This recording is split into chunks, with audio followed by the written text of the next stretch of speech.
Berikut ini adalah sesi konseling yang dilakukan dengan sesi secara kelompok dalam mengatasi permasalahan. Konseli. Assalamualaikum warahmatullahi wabarakatuh. Waalaikumsalam warahmatullahi wabarakatuh. Baik, di sini saya mau ucapin terima kasih kepada kalian karena sudah bisa hadir untuk melakukan sesi konseling kelompok.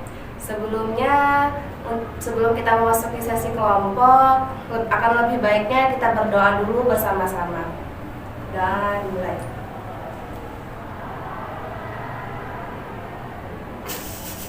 Amin. Sebelumnya kalian berempat ini sudah saling kenal belum? Belum. Ada yang belum tahu. Oke, untuk itu biar kita saling kenal, kita perkenalan dulu ya. Mungkin dari kamu. Perkenalkan, nama saya Alifa, mahasiswi BKPI kelas semester 4. Selanjutnya, Perkenalkan, nama saya Putri Fatmawati, jurusan BKPI semester 4.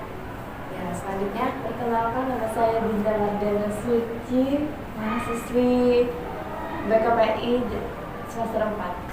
Perkenalkan, nama saya Winda Sari, saya mahasiswi dari BKPI yaitu semester 4.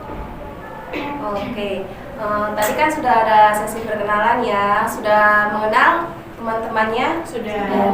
Baik, untuk itu agar lebih kenal lagi, boleh saya tanya dulu agar tahu nama-nama temannya tadi biar nggak lupa. Untuk kamu, tadi tahu nggak namanya siapa? Nama dia Alifa. Baik, untuk kamu sendiri sudah tahu nama teman sampingnya? Dinda. Baik, kita sudah saling mengenal ya. Nah, sekarang mungkin kita akan masuk ke dalam tahap sesi konseling. Nah, oke, sebelum kita memasuki tahap konseling, saya akan menjelaskan dikit apa itu sesi konseling serta waktu dan asas yang ada dalam sesi konseling. Sesi konseling itu adalah proses bantuan yang diberikan oleh konselor kepada konseli yang mengalami permasalahannya. Jadi di sini saya sebagai konselornya dan kalian di sini sebagai konselinya.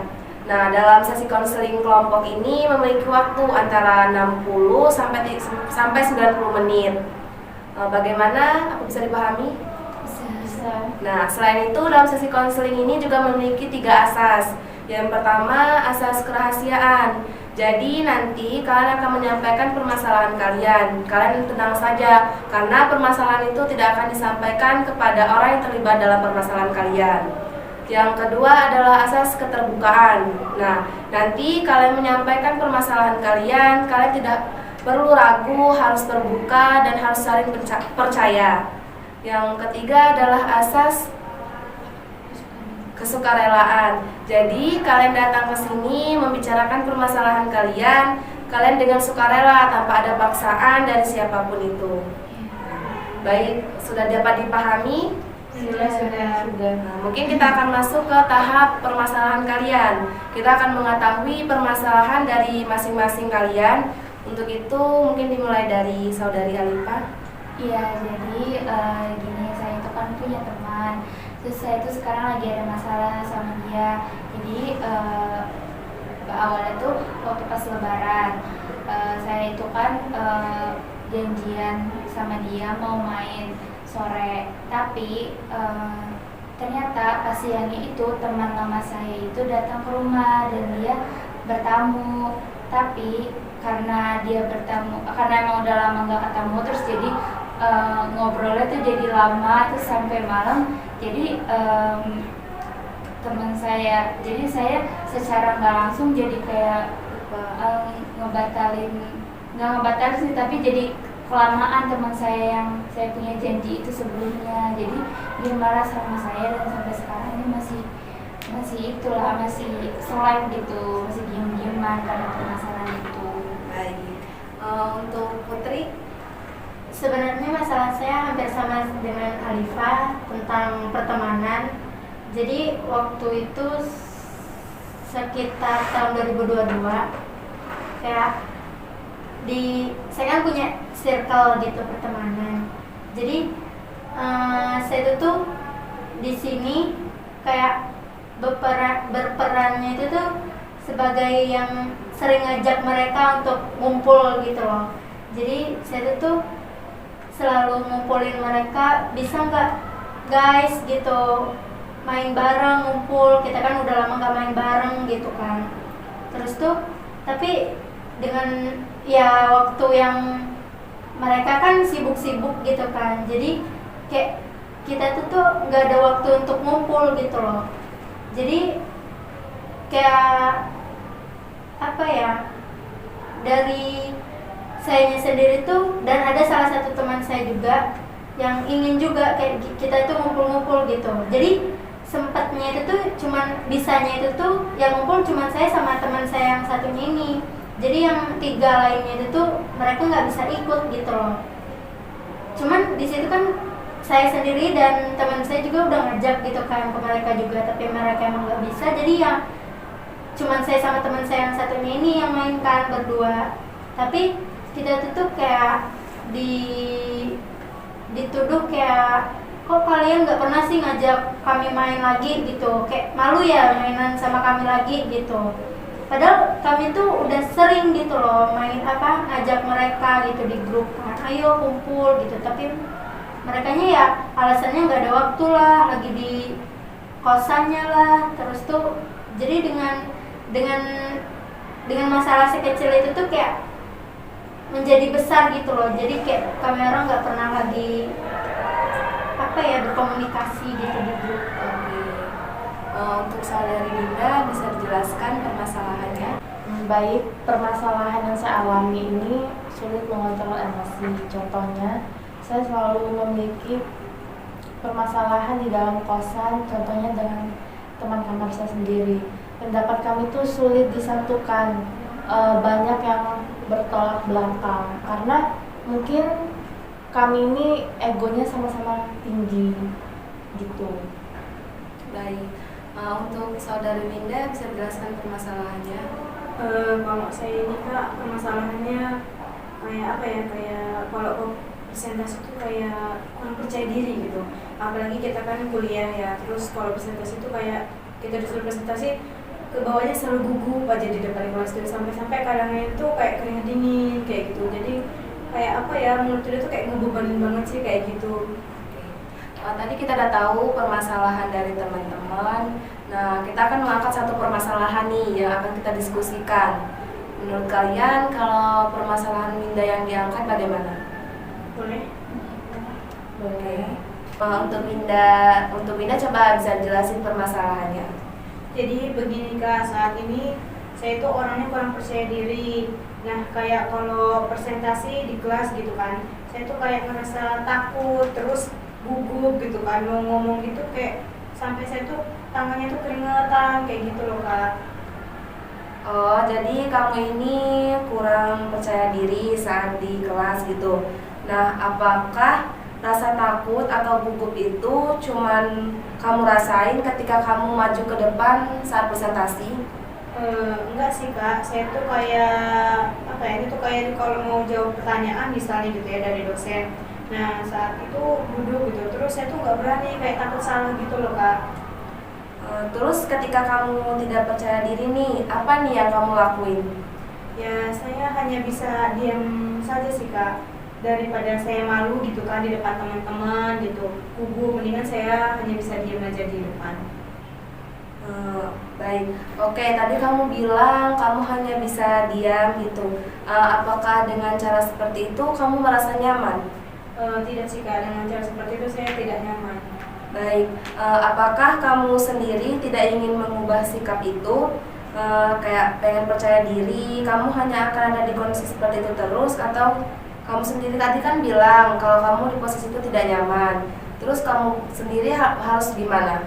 Ya, saya tuh pengennya berubah Kak, tapi saya tuh bingung harus ngelakuin apa gitu kan. Saya juga pengen kayak teman-teman, kalau maju ke depan itu bisa percaya diri gitu kan, nggak gugup gitu, dan bisa presentasi dengan sempurna. Baik, apakah Winda berpikir kalau segala sesuatu itu harus sempurna? Enggak sih Kak, kayak saya tuh orang itu memang kayak presentasi itu di kelas tuh biar saya tuh harus sempurna gitu kan, takut nggak bisa sempurna presentasinya, jadinya sekarang saya bawa kayak takutnya diketawain gitu sama teman-teman, ke kelas. Mungkin itu juga yang buat saya jadi nggak percaya diri, Kak.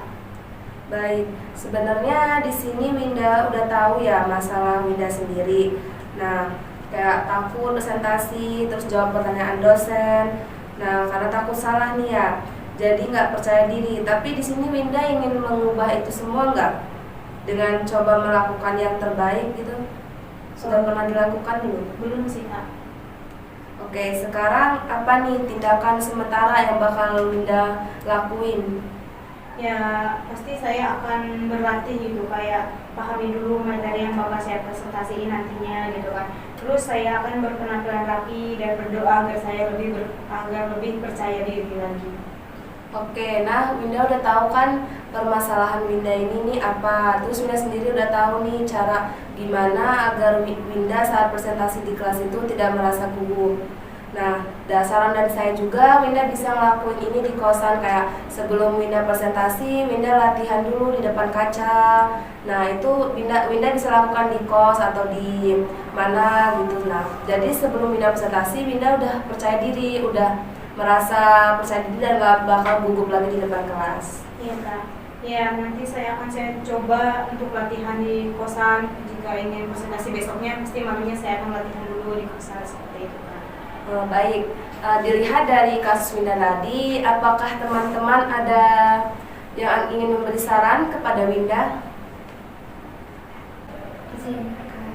Oke. Iya, Winda, sebelumnya saya mau bertanya, kamu itu malu, waktu presentasi itu nggak pede karena kamu emang malu, atau karena kamu itu belum menguasai materi yang ada di presentasi itu?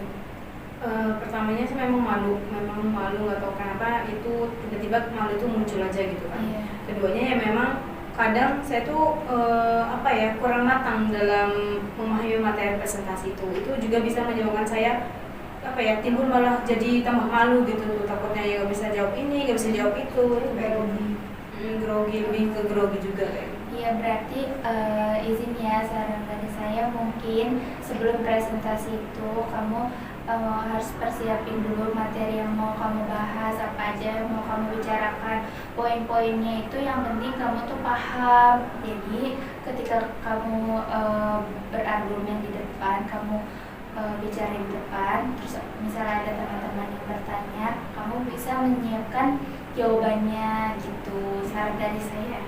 Ya. Ada lagi yang ingin memberikan saran? Saya baik. Kalau saran dari saya sih, sebelum kamu maju ke depan kelas untuk presentasi tadi, sebaiknya kamu relaksasi diri kamu dulu. Kayak sebelum misalnya dipanggil nih nama kamu untuk maju ke depan gitu kan, giliran kamu untuk presentasi, kamu tuh kayak tarik nafas dulu. Kalau kamu punya minum gitu, kamu bisa minum dulu biar kamu lebih tenang lagi di depan nanti. Jadi biar kamu juga nggak gugup gitu. Iya. Baik, sore Winda nggak ada? Cukup. Oke. Nah, tadi kan ada beberapa solusi dari temannya bisa kamu coba. Dan tadi kan dan teman-teman kamu udah ngasih solusi ya. Dari tadi yang dibilang sama saudari Alipa, sebelum kamu presentasi itu kamu harus menguasai materi kamu dulu, belajar dengan baik. Nah, tadi juga dari saudari Putri udah ngasih saran juga, kayak sebelum kamu melakukan presentasi itu kamu rileks dulu, bisa dengan tarik napas atau gimana, agar kamu nanti jangan merasa gugup dan takut. Nah, kamu juga bisa kayak minum dulu sebelum presentasi. Nah, gimana menurut kamu sendiri, solusi dari mereka bisa kamu pakai tidak? Bisa saya pakai, Kak. Nanti secara perlahan-lahan bakal saya terapkan dan bakal saya lakukan. Karena itu kan untuk kebaikan saya ke depannya gitu kan. Baik, nanti kamu bisa coba saat presentasi di kelas. Nah, nanti kamu akan melihat sendiri kan bagaimana perbedaan setelah kamu melakukan yang teman-teman bicarakan, dan kamu juga bisa melakukan nih tadi yang saya bilang sendiri, kamu bisa latihan di kosan atau di rumah, di depan kaca seperti itu ya. Iya, baik, Kak. Oke, untuk sesi pertama ini, baik, dari arahan teman-teman nanti bisa kamu pelajarin ya. Iya, baik, Kak. Oke, dari sini apakah ada lagi yang ingin kamu sampaikan yang mengganjal hati kamu gitu? saya kira sudah cukup. Saya sudah menjelaskan apa yang saya rasakan selama ini gitu, dan saya telah mendapatkan solusi yang terbaik buat diri saya sendiri. Oke, berarti di sini kamu udah belajar banyak ya. Nah, di sini juga kita sudah belajar bersama-sama cara menyelesaikan permasalahan. Nah, saya akan menjelaskan sedikit nih di sesi konseling tadi dalam permasalahan Winda. Di situ saya memakai pendekatan realitas, yaitu teknik pertanyaan. Jadi saya tuh tadi bertanya dengan Winda bagaimana cara dia untuk menghilangkan grogi dia saat presentasi. Nah, seperti itu. Itu sudah saya bertanya-bertanya dengan dia dan dia mengetahui kan titik permasalahan dia dan bagaimana cara dia untuk menemukan solusi dari permasalahan dia tadi. Nah, di sini juga dia memakai teknik pendekatan behavior, yaitu self management. Jadi dia udah tahu nih permasalahan dia dan dia bisa mengontrol diri dia untuk tidak melakukan hal itu. Nah, juga kita sudah belajar banyak nih dari teman-teman juga. Tadi teman-teman juga udah memberikan solusi dari permasalahan Winda. Dan mungkin sampai sekian sesi kelompok kita. Saya sebagai konselor memohon maaf apabila saya memiliki salah kata, dan saya berharap tidak hanya di sesi konseling ini kita mengenal, tapi di luar juga kita bisa saling sapa. Saya akhiri, wabillahi taufiq wal hidayah. Wassalamualaikum warahmatullahi wabarakatuh. Waalaikumsalam warahmatullahi wabarakatuh.